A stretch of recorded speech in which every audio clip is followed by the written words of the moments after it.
and welcome to the He Doesn't Want a podcast. Today I am here with current Rosario manager Barry Baggley. The podcast is sponsored by Learners Ross Driving School and Drumbo Park Racecourse. So Barry, first of all, how's things, mate? All good? Good, guy. As just on my A license this week, so long days. So you were saying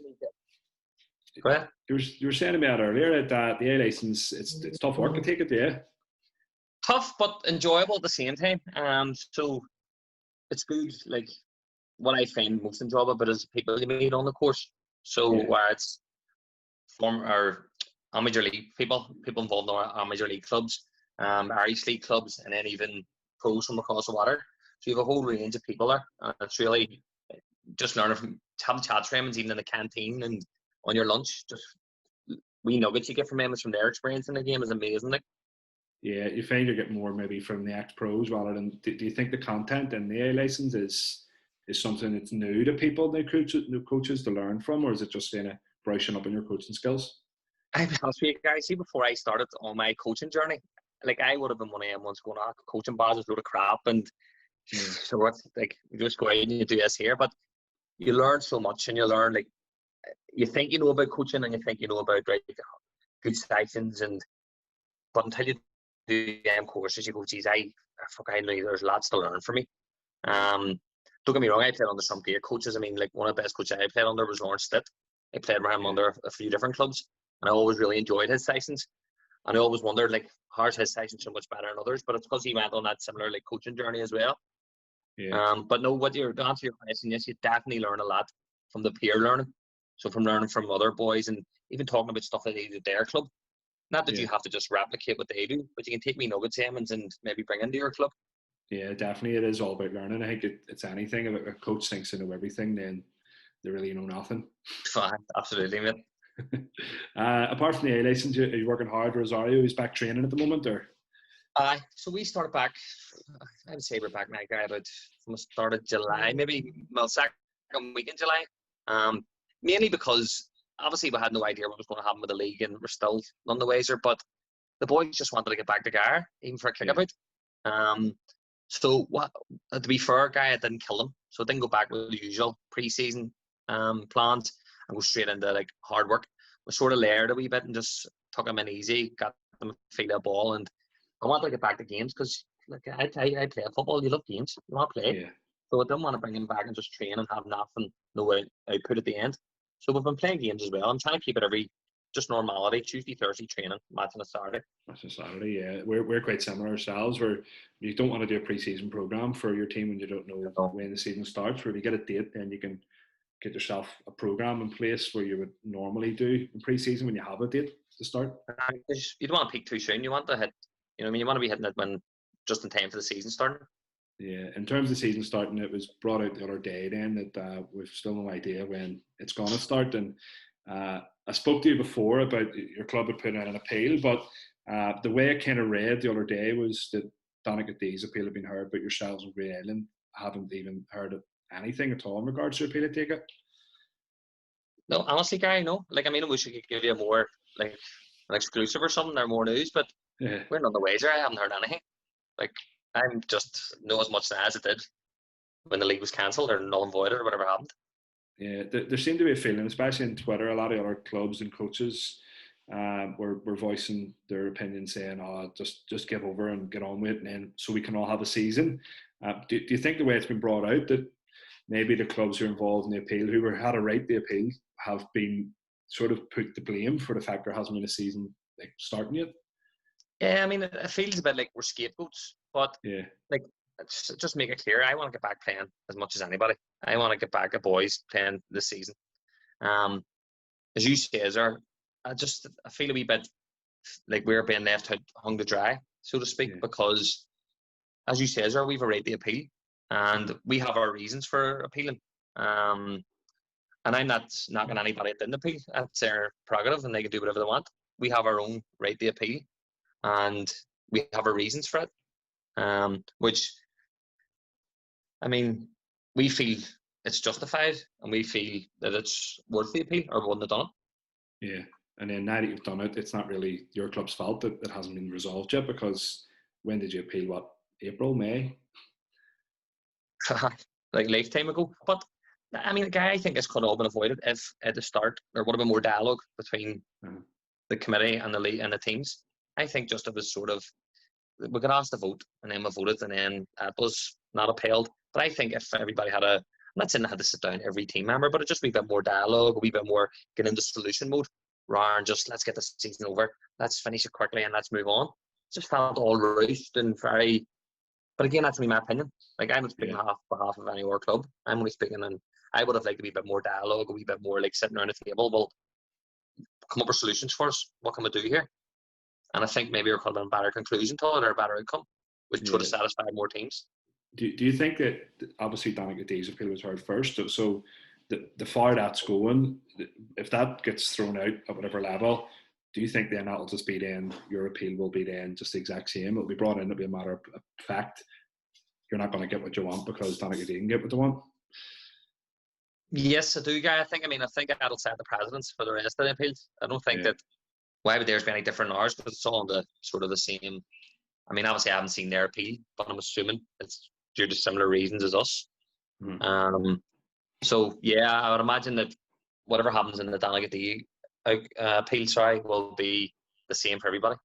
Yeah, my personal opinion was, I don't know why we couldn't just hear all three appeals from all three clubs at the same time. And then if the appeal was thrown out by the Amateur League, it was up to the clubs then to do what they wanted to do with it. Donegal have taken it further, but then you would have been given at least another option to say what you wanted to do with your appeal, and if you had wanted to take it further. Where, like you said, now it's got to the stage where we're almost being scapegoated because your appeal hasn't been heard.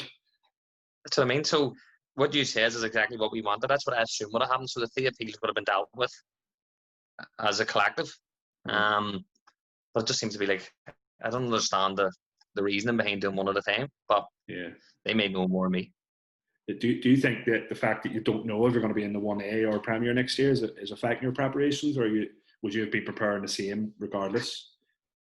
No, I wouldn't say we're preparing any different. Obviously, we'd have different objectives. I mean, the objectives we would have had getting into the Premier would be vastly different from what we're hoping to achieve in 1A for 1A again. Do you know what I mean? Yeah. But what's more affecting our pre-season plans is obviously not knowing when the next season starts, regardless of what league you're in. So no, I'm not going to use that as an excuse. I mean, I don't think I would have tried to sign any different players that have tried to sign. I don't think I would have changed the shape or changed what way we've done training. I think I would have all been the same. Just what, like, we usually set we objectives or set we goals what we want to achieve out of the season. So we're sort of in limbo where, because we don't know what division we're going to be in yet. But in terms of our preparation, no, what's mainly affecting that is not knowing when the next season will start. Yeah. Well, we could talk about appeals and COVID and hang all night, but we'll talk a wee bit about you now individually. We'll move on to your footballing career. So where did you start youth football, and then what was your first club then from there? So started in the local team, Holy Trinity, probably best days of your life. Like all mates from Turf Lodge. Lanny, mentor mine, God rest him. What a guy, legend, Turf Lodge. Just got started up a football team, all local lads, and we played the guy right through from 8. The bit of a mad story. So we got to the final of the cup, the Down O'Connor Cup under 15, and played Celtic boys. Now this was a Celtic boys dream team: Kieran O'Connor, D. Kern, Higgies, Jerry McCargo. They're a really good side. And we played on a Ballyclare Comrades pitch, 3-1 each. Went to a penalty shootout, and we won the penalty shootout, and the referee blew the whistle and hadn't made them hit their penalty that they missed, so they end up beating us in penalties. Now, not our finest moment, but we wrecked the changing room in Ballyclare, so we did, and we get through the league. Right. So we all Holy Trinity players get banned from under 16 football and Down in Connor. So I was saying for Rosario. So that started my relationship with Rosario. So in hindsight, it actually worked out brilliant for me, because I probably would have been in that wee Turf Lodge bubble my whole life. Yeah. So I went to Rosario because I couldn't play for any of our local teams in the West. So met our people, our side of town, and obviously it's started a massive affiliation with Rosario, which is still exists to this day. So in a roundabout way, it worked out for me. And as I say here, Lenny, what a guy, and sadly missed, as I say. Lost him a couple of years ago, but the testament to him was at his funeral. Like, we all done a memorial match for him and the whole original team. But 20 odd years later, I'll come back to playing it. Started there, then, as I say, Rosario, finished our junior level under 16, under 17 maybe, went to Cliftonville. Played the 18s and the Razzies. Under Tommy Breslin, played Tommy Breslin as well. After that, Jesus, I could be here all night, which ones I playing for. Crumlin United, Rosario, had 2 stints at both them clubs, Carrick Rangers, Sport and Leisure, Malachians, and the Mac. And then I played for one of the best Sunday League teams of all time, Royston. I don't know if you heard of Emmons. I have, So I played for Emmons for 12, 15 years. And then a wee small stint at Portadown Reserves with Mickey Collins went down there for a while as well. Right. So that's loads. I usually tag all the clubs people have played for on Twitter underneath when I'm putting a post up about the interview. So I don't know if I'm going to have enough characters so not to put them all in. No, Jesus. In terms of your playing career, you did say a lot of clubs. Was there any reason we started off Crumlin United? Was it after Cliftonville or? Because what happened was I was playing for Cliftonville, and then see at that age you're eager. Like when I look back now, probably I was playing in the reserves, getting game time in and out. But see, anytime I get dropped, guy, now that I'm older, like looking back, I go, Jesus, I've had a brass neck, like, because you were getting dropped for first team players who were coming down, and I'm like, what am I? This is not fair. So I was just too eager, and I wanted to play every week. So Tommy Breslin left Cliftonville to go to Crumlin. Yeah, I was going to say because I knew Tommy was at Crumlin. I wasn't sure if it was Crumlin then Cliftonville or. No, he went to Cliftonville, so Brazzy and two trainer and stuff. He managed to come to Star Night. They took a lot of us up to Crumlin United with them. So like me, who else? Eamon Lindsay, a couple of other boys from Cliftonville Reserve. So that's how I ended up at Crumlin. So it did. Yeah. And then from Crumlin, Brazzy, I don't know, Brazzy must have left. With a couple of years of Crumlin United, 2 years or something. And then he left. And to be honest with you, I was never going to stay, right? Because our whole team sort of split up at that stage. Yeah. So I went back to Rosario. And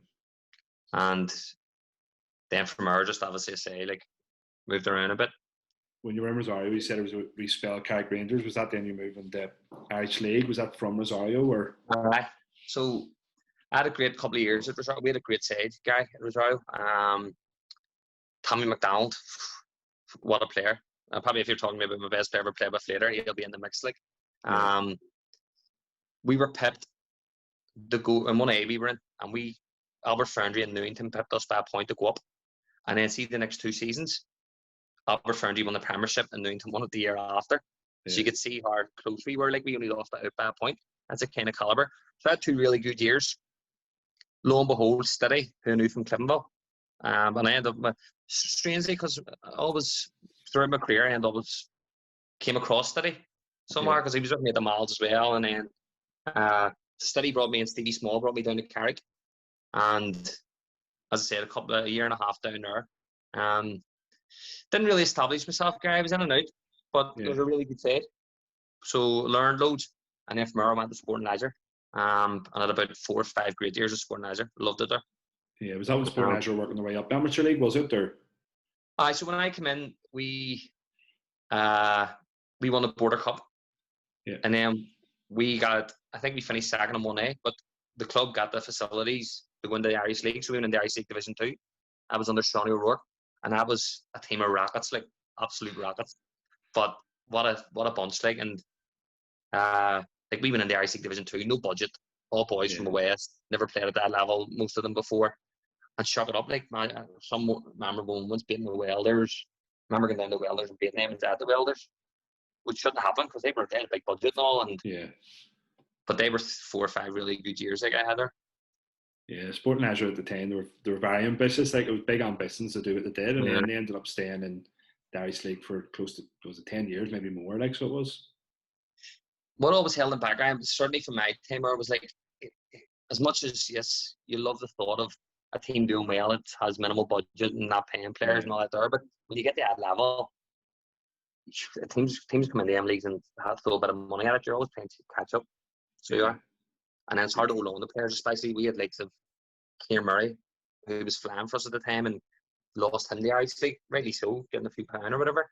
I think he went to Larne at the time, but punched above our weight for a long time, especially when I was there anyway. Yeah. the club itself as well, it's found always hard to attract fans, and then now it's changed to Belfast Celtic. They're hoping to get those fans in, to get back to where they were, and then push on further, really. And I wish them all the best. I know there was a bit of controversy around the name change and stuff, but like, I mean, I know the people behind the scenes up there are really good people, guys. So yeah, I hope, because of the work I know they've put in, the groundwork over the years, like, I wish them nothing but success. I don't care if they call you Timbuktu, you know what I mean? As far as I'm concerned, it's the same guys behind the scenes. So I wish them all the best. Yeah. After Sporting Edgehill, was that when you moved to Immaculata, was it? No, so I had a great year at the Mal. So after Sporting Edgehill, I think I had a second stint, at Crumlin United. Right. But there's a guy managing the Mals. Crumlin United, just a journey and all. At that age, it was, obviously, because when I played for them earlier, I was a student.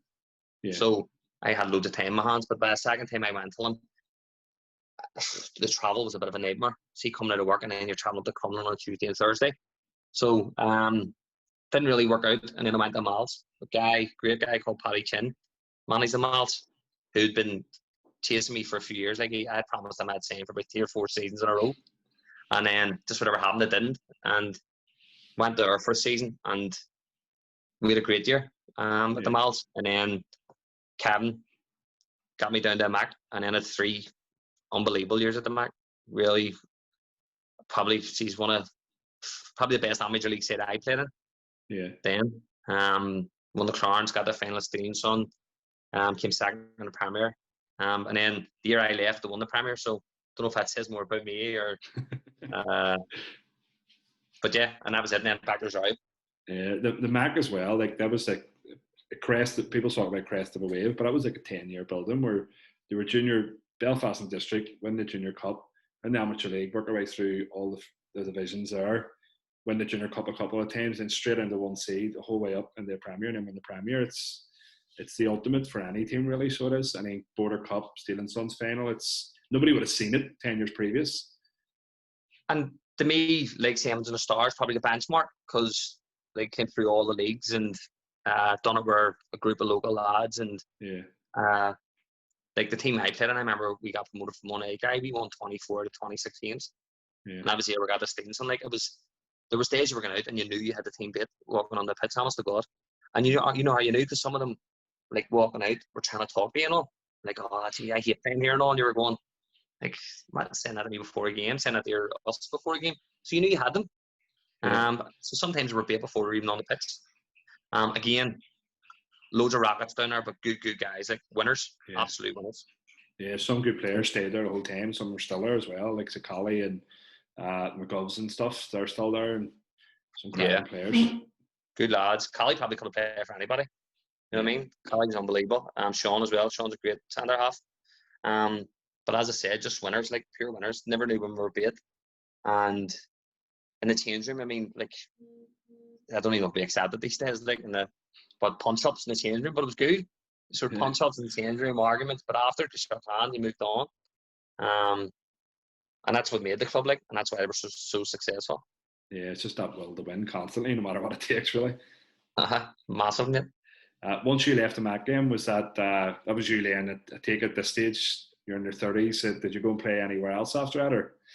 So it was about 35, and 34, 35 guy when I left the Mac, and then went back to Rosario. My plan was I always kept in touch with Rosario, a guy called Pat McGonigal, who was chairman at the time. And always my plan, and like in my head, I was always like, I want to finish at Rosario, and then I'd seen Rosario, like I always kept an eye out for the results guys, so they were falling down the leagues. Yeah. So by the time I'd get back to them, they were 1B, but not in a really good place. There's a couple of struggling seasons for different reasons. Just it was hard to attract players and stuff. So I went over again as a player and coach, like assistant manager. Yeah. So I did. And then the 2 seasons where I was assistant manager were just missed out on promotion. Finished 4th and 4th, but really, really close. And then the first year I took over as manager, we got out of 1B. Yeah. So the old manager managing when you went in there? Joe, yeah. Joe, yeah. So when we got out of 1B, I was like, right, that's me done playing. Played a couple of games in the first season of 1A, but it was more out of, like, somebody didn't weigh in on the day or somebody cried off sick. I always brought my boots with me just to get a game and stuff. And then I think I played about 2 appearances off a bench last year. But that's me done, like. Definitely done that. So it's almost like your spiritual home going back to Rosario after your Holy Trinity days. You were there from your 16, 17, then a couple of appearances back there, and then you're now back as the head coach of the club, and the club's going well. Like, so I'm sure you're glad as a coach as well that you're doing well with the club, but also because it's a club you have a high affiliation for as well. Aye, big time guy. You couldn't have said word of the better. It's just like, I want to see the club obviously do well, and for me, and it's not being biased, like, it's a sleeping giant. It's everything in place there, and I've been about the amateur league a wee bit, and it's definitely a sleeping giant that I'd love to take them till the next stage. Like, I'd love to get them in their Premier, and not just get them in their Premier to say, right, we're in the Premier now. I mean, not overnight, but I want to be competitive. Yeah, that's the ultimate goal, is to actually compete with these Belfast, the Stars, the Max, the Ard Rangers. I don't want to just go up and be a whipping boy. Just go up and say, we're the Premiership, blah, blah, blah. Great backroom staff. Like, I mean, seconds, Eamon Vase, John Smith-Roy, I think, Ricky McKiernan, my assistant, and Kieran. So we have a great backroom staff. And, I mean, the work ICM has put in is incredible. So more for the Hammonds than me, even myself. I want to just do well. But yeah, I'd love to. I'd love to take a club in the Premier League. In terms of, like you said, it's a sleeping giant, the facilities and all there, and then since they got that 4G in as well, it's one of the best setups in the whole amateur league. It's kind of a shame that they're still in 1A. Yeah, no, agreed. And I don't want people just coming over for a day and going, geez, you get to play on a nice big pitch over and it's the good facilities. No, I want that, like what people used to come to the Mac and go, geez, I don't want to play over here. Like, this is, you know, you're coming over to Rosario to have a hard day, a tough day at the office. So yes, facilities are amazing, but you need to be competitive in the pitch. It's not okay just to have nice facilities and have a team that's not competing. I want a team, you want to have it all, basically. Yeah. Do you also then look at the cup competitions? Obviously, your priority is to get the club promoted, but cup competitions to test yourself against other clubs. I know you played Belfast Celtic last year, and then you had a few other results in the cup which were good to show your level you can perform to. To be honest, Guy, this is probably the first season where we says we'll have a crack at the cups. So intermediate, we knew we weren't going to win it.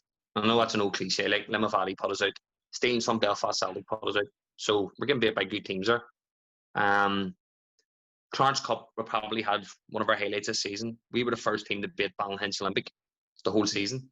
They had won 13 out of 13 at the time, just won the border. And then we played them in January in the Clarence, beat them 3-2 in extra time down there. Yeah. So that was a bit of a, we got that off our chest thing in terms of, we had played a couple of Premiership teams the last couple of seasons. Killylay beat us 1-0 in extra time. We played Ayla McGee beat us, can't remember, I think it was 4-2 or something. But we were competitive, we gave them a game. So beating Ballinhinch Olympic was the one where we went, you know what, we went down in their place. The team would sit on top of the Premier. And listen, we didn't steal it or nick a win. We were excellent. We fully deserved our win. So I think I gave the players a wee bit of belief, and I said, lads, this is probably one of the top 5 teams this season in the Premier. And we've been down in their own backyard and beat them. So it gave Emmons, we can see it in the pitch, guys, so I can see the boys and I can see what they're capable of. It's just the problem over we're trying to instill the belief in Emmons more. That they can do it and they can compete with these boys. Now, we're not ready for like a Star and East and the Mac and all. We're not at that level yet. But that's the ultimate goal for us. That's our, you have to have something to aim for, and that's what we're aiming to get towards. Yeah, it's sometimes a mentality thing, like you said. It's getting over that hump of beating a Premier Division team and also beating one of the top teams in the Premier last year, where you can then go, when we get to the Premier Division, which I'm sure your boys are saying we will, that we can not just go in and compete in games but still lose, but we can go in and win games and do well in it. Yeah, mate. Yeah, definitely. In terms of then next season, priority, if it's 1A, is promotion. Priority, if it's Premier, is to stay up. Cup competitions, are they a priority at all, or is it just league mainly for you guys? Oh, well, next year, I think we have a good enough squad now that we can rotate and not weaken us.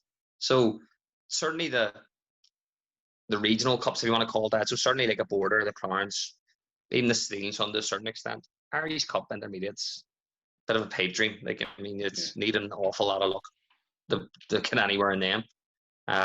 So probably wouldn't be our priority in them, but certainly, like, I wouldn't be just getting up the Clarence Cup on the border and all and saying, listen, we're not going to win that, because, as I say, beating Malachians and Olympic and all, it should be.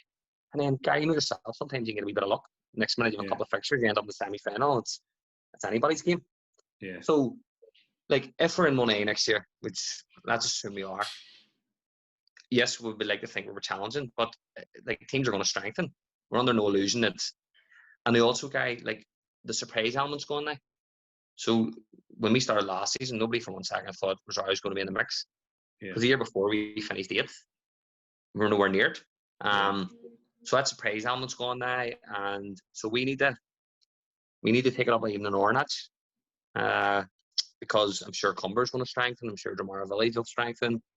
I don't know who's come down, but I'm sure they're not going to come down and just be whipping boys either. And the team's coming up, you know yourself, any team that ever comes up usually have good momentum. Yeah. Well, if nobody's coming up, sorry, if the leagues are staying the same. Could be, yeah. But we're not going to rest on our laurels. Like, and just think next season's going to be a foregone conclusion. We're just got to work harder than ever, mate. So we are. Yeah. It's almost that, it's true. The other clubs who maybe were finishing 8th last year could be the teams that are then pushing on this year and pushing teams like yourselves. And then because you're still in the division, clubs like yourself are going to be the target for lower teams. Yeah, totally agree with it, yeah. In terms of then, in general, for the club going forward, you've said your aims are to get the Premier Division. You've said your aims are to win. Is there anything you think that your team needs to change to get to that level, to get to there? Or is there anything you said about earlier, going to the cage is a hard place to go to? Not that the Mac had a nastiness about them, or the likes of Crumlin Stories, Belfast have a nastiness about them, but they have that thing which puts them apart from other teams a wee bit. Yeah. No, we played Star and friendly last week, and I'll tell you what is most impressive about them, Guy. They're good players, obviously, no doubt about it, but they work their nuts off. And that's what I said to the boys after. They beat us 4-0. And I said to our boys, listen, and boys, don't go out and just play, like, knock a ball about and pass you off a park. They close you down, they're hitting you. So what I'm trying to say to the boys is, no matter how good you are, you have to work. And the top teams are usually the hardest working teams. Yeah. So when I played in our MAC team, we didn't let people breathe. John Boyce up top. John Boyce was our best defender. Because anytime he had a ball, he was all over you. So that set the tone. And it was the same in Star and Saturday. Our defence didn't get a minute. Like, every time they got the ball, they're pressing high, and their next lane was pressing. And it was just, sometimes you were going like, Jesus, this is 100 miles an hour. So if there's one thing we need to take in going forward is, no matter how good you think you are, you need to work. And that's what we'll hope to get to, the level where you're working again, boys. Yeah, sometimes that's the thing about the amateur league. It's the 1A is one of the hardest division to get out of, to get the Premier. But then as well, when you get the Premier as well, it's not just players with technical ability, because sometimes players with technical ability will get eaten up in the amateur league so well. Big time. Yeah. Big time. I've seen it happen. See, in terms of then your career in general, I said earlier about the best player you played with. You mentioned Tommy McDonald, was it? Yeah. Yeah.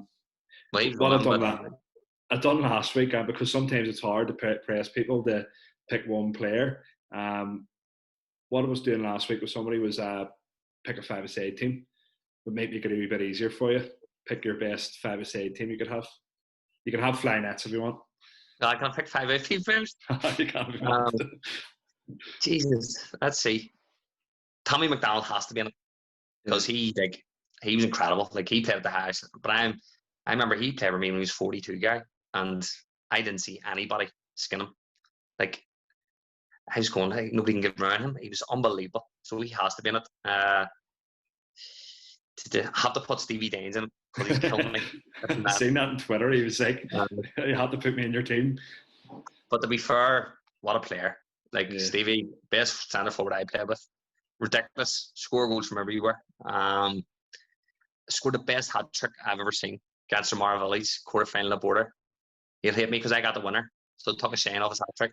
But he scored an overhead kick from a halfway line. I'm not kidding you. Serious.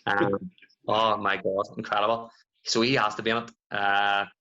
Who else? Tony Higney. Yeah. Play with the Mac and play with Roy Slade. Higgy just box-to-box midfielder.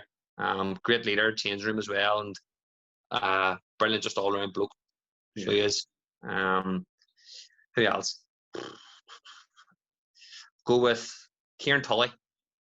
Say Kieran Tully played. Now Kieran Tully's daddy. Played with him in Roy Slade. Played with him over the years, but again, unbelievable player.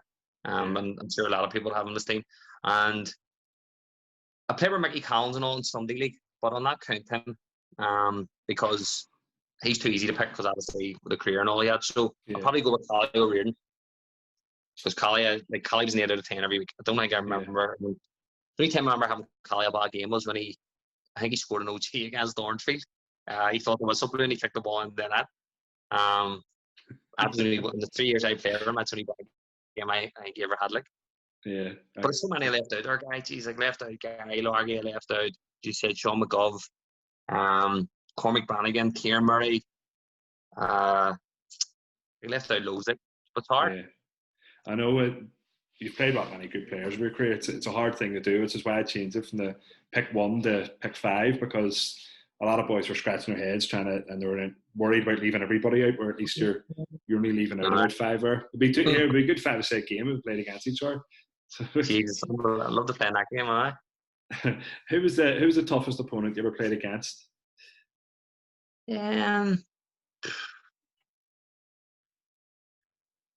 Always a tough opponent. I played against him and I played with him.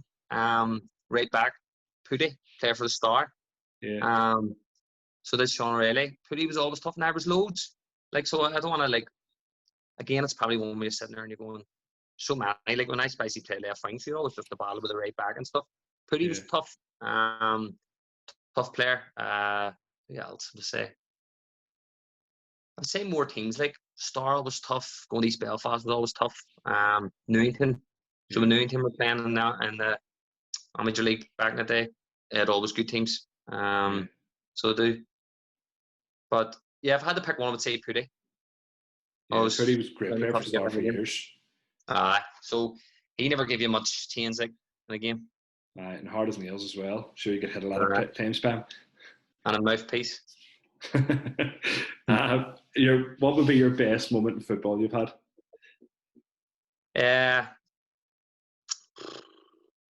I've been lucky enough, I've won a few trophies and stuff. So, when the Clarence with Mac was a great night.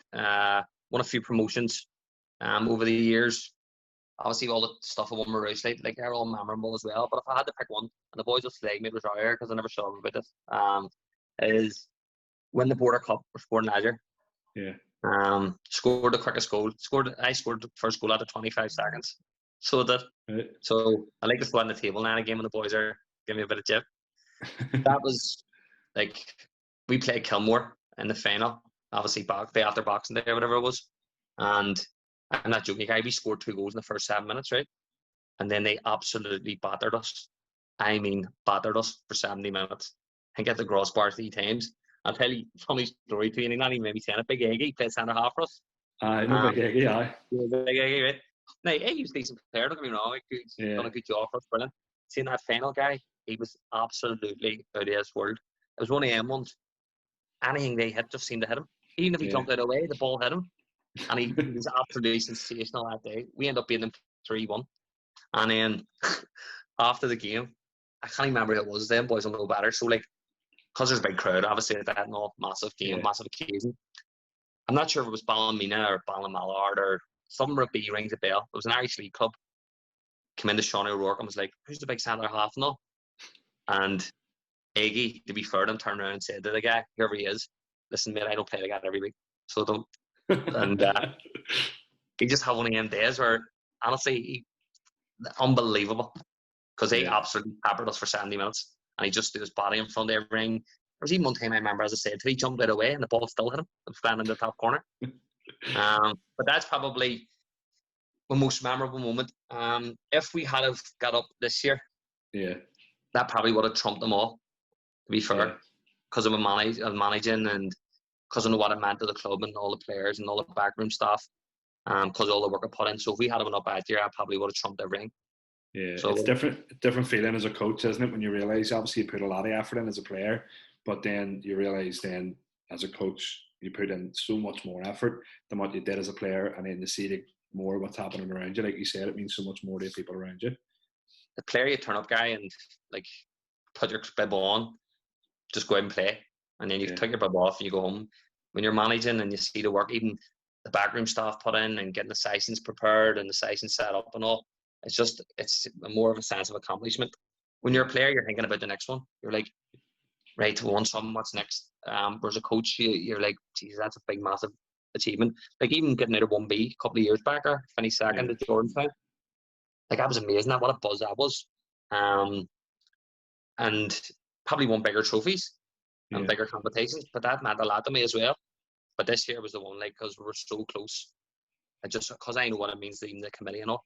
But that would have, as I say, would have been probably my best moment. Yeah, and it just drives you on as well to go again. Yeah. Big time. So in terms of your career, what would be your worst moment in football?